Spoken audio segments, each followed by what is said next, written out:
আল্লাহ রাসূল সাল্লাল্লাহু আলাইহি ওয়াসাল্লাম বলছেন, মান কাযামা গায়যান ওয়া হুয়া ইস্তাতিউ আন ইউনাফিযাহু মালা আল্লাহু কলবাহু আমনান।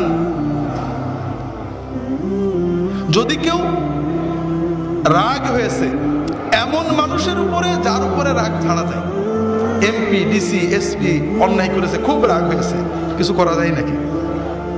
মাফ করে দেন, ওই মাফের এত বেশি দাম নেই। যার উপরে রাগ ছাড়া যায়, নিজের স্ত্রী, নিজের ছেলে, নিজের মেয়ে, কাজের মানুষ, ড্রাইভার, চাকরি করে, গরিব মানুষ, আপনার সে পাওয়ার কম, গ্রামের গরিব মানুষের ছেলে দোকানদার, আপনি পাওয়ারফুল, এমন কথা বলেছে, এমন কাজ করেছে, গ্লাস ভেঙে দিয়েছে, টাকা নষ্ট করেছে, বাজে কথা বলেছে, প্রচন্ড রাগ হয়েছে।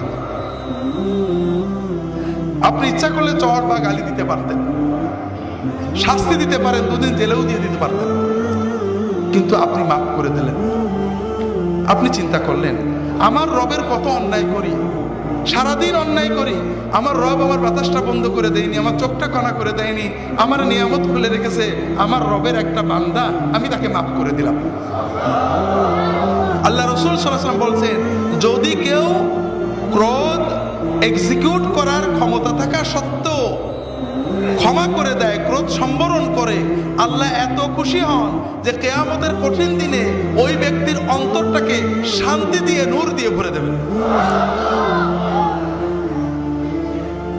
ওয়াল আফিনা আনিন নাস, আল্লাহ বলছেন জান্নাত বানিয়েছি ওই মানুষদের জন্য, ওই মুত্তাকিদের জন্য যারা মানুষদের ক্ষমা করে।